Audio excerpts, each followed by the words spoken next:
নমস্কাৰ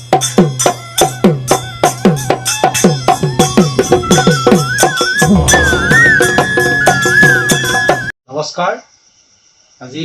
ইয়াৰ আগৰ ভিডিঅ'টোত আমি ক্লাছ 9ৰ কোঅৰ্ডিনেট জ্যামিতিটোৰ বিষয়ে আলোচনা কৰিছিলোঁ এতিয়া আমি ক্লাছ 10ৰ কোঅৰ্ডিনেট জ্যামিতিটোৰ বিষয়ে কিছু পঢ়িবলৈ চেষ্টা কৰোঁ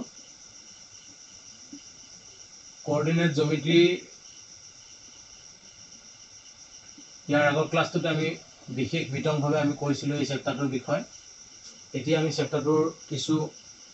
পিছৰ অংশলৈ যাম একেবাৰে প্ৰথম কথাটো চেপ্টাৰটোত আছিলে একেবাৰে প্ৰথম পইণ্টটো দিছিলে ডিসটেন্স ফৰ্মুলা মই এইবোৰৰ প্ৰুফবিলাকৰ পৰা কিছু আঁতৰত কেৱল মাত্ৰ ফৰ্মুলাবিলাক আৰু ইয়াৰ এপ্লিকেশ্যনবিলাকৰ বিষয়ে কিছু শিকাম ডিসটেন্স ফৰ্মুলা আছিলে যে সমতল এখনৰ ওপৰত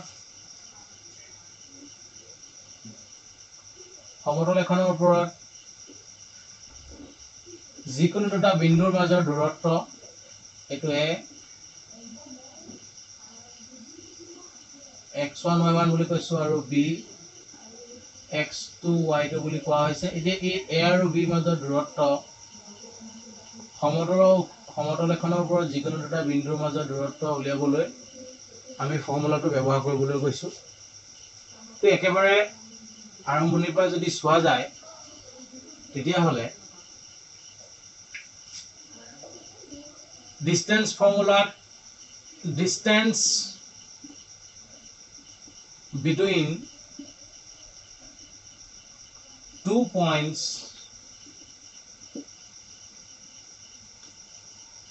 a of x1 y1 and b of x2 y2 lying on coordinate plane is distance to বুজাবলৈ আমি ab ব্যৱহাৰ কৰো আৰু ab equal to x2 minus x1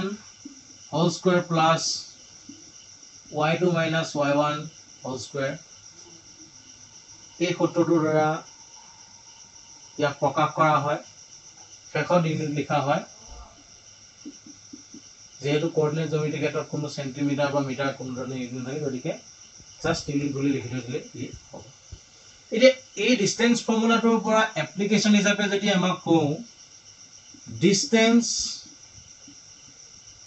of a point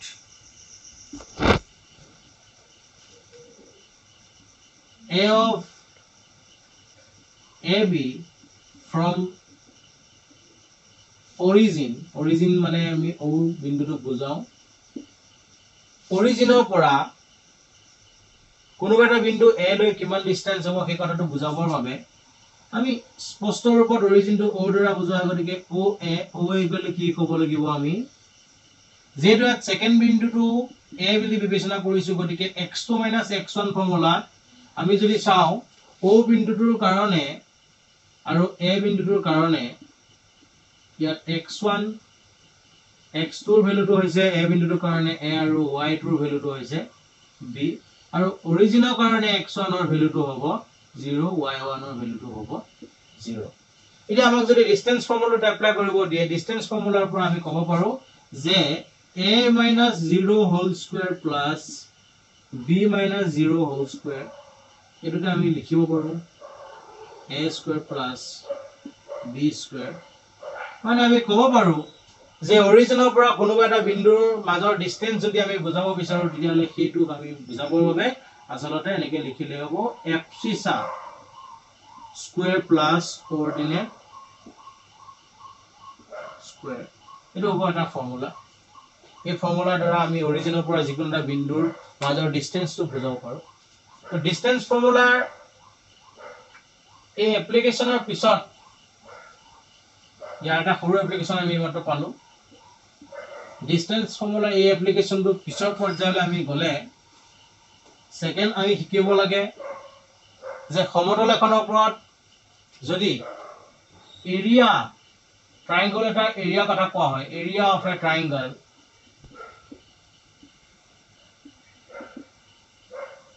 area of a triangle বুলি ক'লে আচলতে when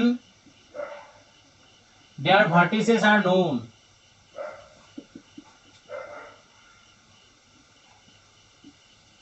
when vertices are known, actually vertices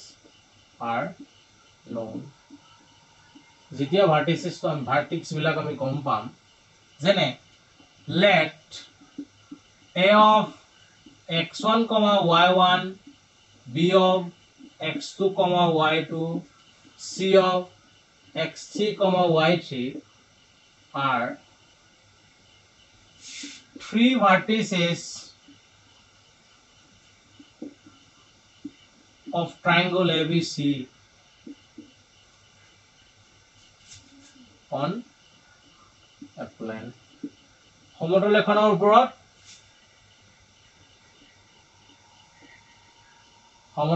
ওপৰত তিনটা বিন্দু আমি বিবেচনা কৰিছো A, B আৰু C।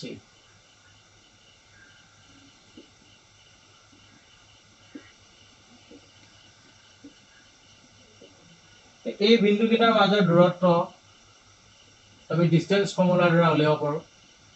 A আৰু B মাজৰ দূৰত্ব, B আৰু C মাজৰ দূৰত্ব, C আৰু A মাজৰ দূৰত্ব আমি ডিসটেন্স ফৰ্মুলা সহায়ত উলিয়াব পাৰো। এতিয়া আমাক কোৱা হৈছে এই ট্ৰায়াঙ্গলটোৰ এৰিয়া কিমান হ'ব। ট্ৰায়াঙ্গলটোৰ এৰিয়া মানে মই কৈছো যে কালাৰ্ড পৰ্চনটো এৰিয়া আমি আচলতে জানো half into base into height ট্ৰায়াঙ্গলৰ এৰিয়া উলিয়া ফৰ্মুলা, কিন্তু ইয়াত কোঅৰ্ডিনেট জিওমেট্ৰি সহায়ত কোঅৰ্ডিনেট জিওমেট্ৰিত আমাক কৈছে ভাৰ্টেক্স কিটা যদি আমি জানো, কোনোবা ট্ৰায়াঙ্গলৰ ভাৰ্টেক্সটো জনাৰ পিছত আমি সেই ট্ৰায়াঙ্গলটোৰ এৰিয়া কেনেদৰে উলিয়াম, এৰিয়া উলিয়া ফৰ্মুলালৈ আমি ইয়াত পাম। এতিয়া একেবাৰে প্ৰথম কথাটো মই অলপ টেকনিক্যালি যেহেতু ক্লাছটো আমি কম সময়ত সামৰিব লগা হৈছে, মই ছুটিকে মই বুজাব ট্ৰাই কৰিছো। এৰিয়া অফ ট্ৰায়াঙ্গল ABC ইয়াক বুজাবৰ কাৰণে ট্ৰায়াঙ্গল সিম্বলটো এৰিয়া বুজাবলৈ ব্যৱহাৰ কৰা হয়। একেবাৰে প্ৰথম কথাতে আমি হাফ আৰু যেহেতু এৰিয়াটো নেগেটিভ ওলাব নোৱাৰে, গতিকে আমি মডুলাছ চিহ্ন ব্যৱহাৰ কৰিব লাগে। এতিয়া আমি যদি চাও তিনটা x আছে আৰু মই কৈছো যে x বিলাক ভিতৰত আৰু y বিলাক বাহিৰত আৰু y বিলাক ভিতৰত এনেকৈ লিখিব লাগে। অকনমান টেকনিক্যালি মই ফৰ্মুলাটো লিখিবলৈ ট্ৰাই কৰিছো। এটা যদি আমাক কোৱা হয় কেইটা বিন্দু আছে মুঠতে 1 2 3 বিন্দু সংখ্যা তিনিটা 1 ৰ পৰা 2 2 ৰ পৰা 3 3 ৰ পৰা 1 কমান্ড আমি চক্ৰাকাৰে ঘূৰিব পাৰো। এতিয়া আমি x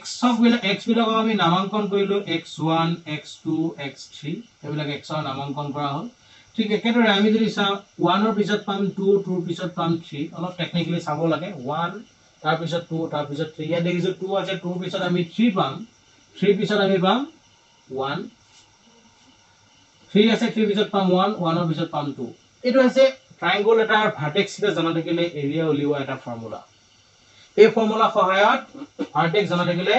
যিকোনো এটা ট্ৰায়াঙ্গলৰ এৰিয়া উলিয়াব পৰা যায়। গতিকে আমি ইয়াক ব্যৱহাৰ কৰিব পাৰো। এতিয়া ট্ৰায়াঙ্গল এটাৰ এৰিয়াটোৰ ক্ষেত্ৰত আমি কিছু কোলিনিয়াৰ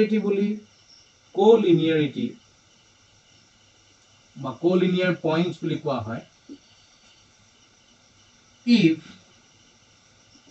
if area of a triangle is 0, তো আমি স্পষ্ট কৰা কোনোবা এটা ট্ৰায়াঙ্গলৰ এৰিয়া কেতিয়া 0 হ'ব পাৰে। যিকোনো এটা ৰেখাৰ ওপৰত থকা এটা আমি যদি ট্ৰায়াঙ্গলৰ কথা বিবেচনা কৰো এ বি সি যদি আমি এটা ট্ৰায়াঙ্গল বুলি ভাবো, তেতিয়াহ'লে ইয়াৰ ক্ষেত্ৰত লম্ব এটা ল'ব তাৰ ভূমি,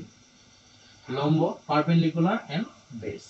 এটা ঘটনাটো হৈছে এই ট্ৰায়াঙ্গলটোৰ এৰিয়া বুলি ক'লে আমি যদি AM ডাল পাৰপেন্ডিকুলাৰ কোনে আমি ক'ব লাগিব half into BC into AM। এটা আছিল ট্ৰায়াঙ্গলটোৰ এৰিয়া উলিওৱা এইটো ট্ৰায়াঙ্গলৰ ক্ষেত্ৰত ফৰ্মুলা। এই ফৰ্মুলাটোৰ কথা যদি আমি কিছু ভাবো তেতিয়াহ'লে ইয়াৰ ভ্যালু কেতিয়াও 0 ওলাব নোৱাৰে।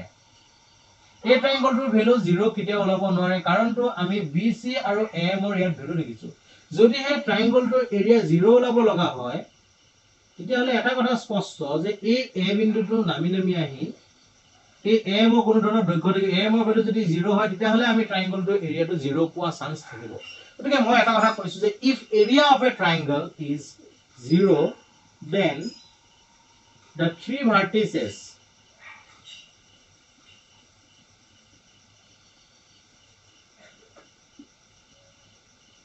of the triangle are collinear. কোনোবা এটা ট্ৰায়াঙ্গলৰ ক্ষেত্ৰত এৰিয়া কিতে 0 ওলাব নোৱাৰে 0 ওলা পসিবিলিটি এটাই আছে যদি হে গোটেই তিনিটা বিন্দু ট্ৰায়াঙ্গলটোৰ তিনিটা বিন্দু একেডাল ৰেখাৰ ওপৰত থাকে তেতিয়া হলে সেই ট্ৰায়াঙ্গলটো 0 ওলোৱাৰ চান্স থাকিব মানে ইয়াত ধৰণৰ কোনো ধৰণৰ লম্বৰ ভ্যালু পোৱা নাযাব গতিকে ইয়াত এৰিয়াটো 0 পাম এইটো আছিল ট্ৰায়াঙ্গল এৰিয়া ফৰ্মুলা তাৰ পিছত ট্ৰায়াঙ্গল এৰিয়া ফৰ্মুলা পিছত আমাৰ সেকশন ফৰ্মুলা আছিল বিভাজন সূত্ৰ সেকশন ফৰ্মুলা চেপ্টাৰটো একেবাৰে শেষৰ অংশ সেকশন ফৰ্মুলা বিভাজন সূত্ৰ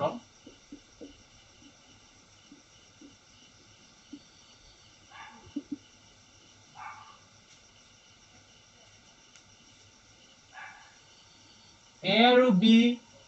দুটা বিন্দু A স্থানাঙ্ক x1 আৰু y1 B স্থানাঙ্ক x2 আৰু y2 বুলি বিবেচনা কৰা হৈছে এটা কোনোবা এটা বিন্দু P মই A আৰু B মাজ অংশত কভাৰ লিখিছো এটা এই P বিন্দুটোৱে এনেদৰে ধৰা হৈছে যাতে P বিন্দুটোৱে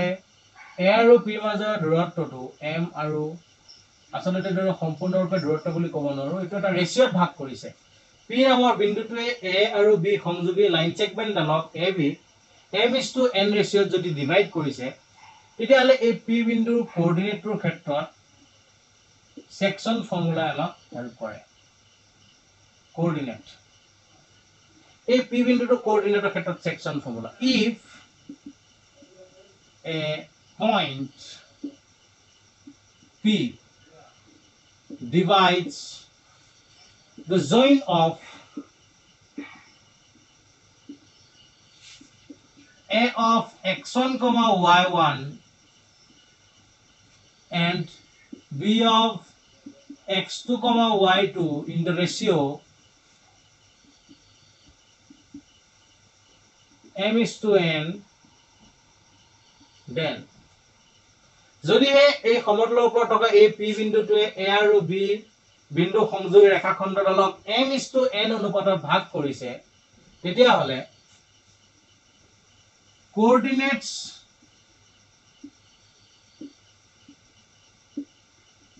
of P equal to section formula আমাক হয় এটাকে section formula বুলি কৈছে লিখিম এতিয়া লিখাৰ নিয়মটো মই অলপ বডি কৰি দেখাইছো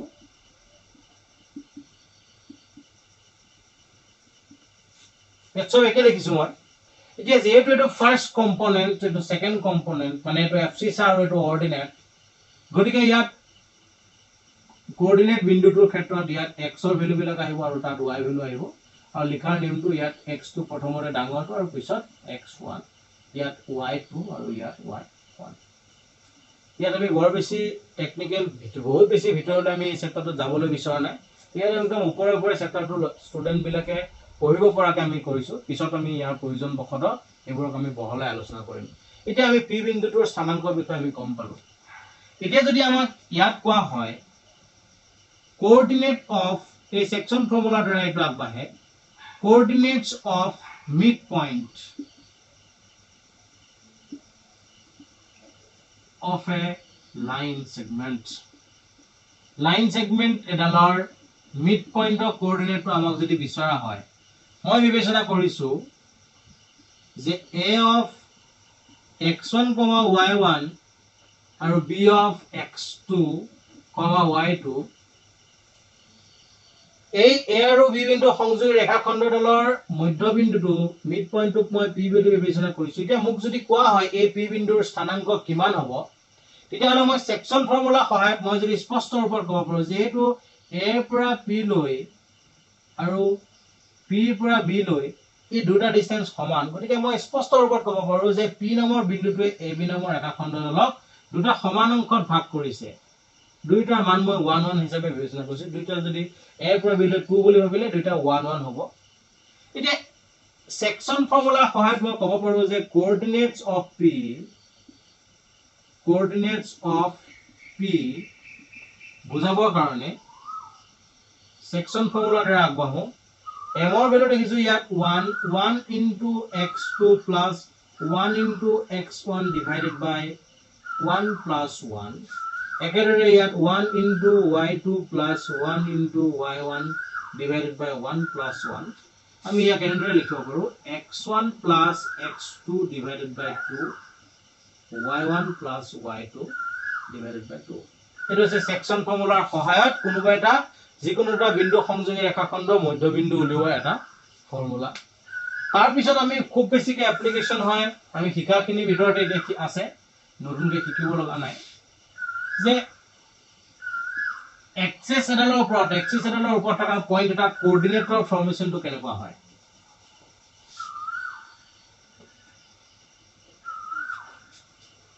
form of coordinates of a point lying on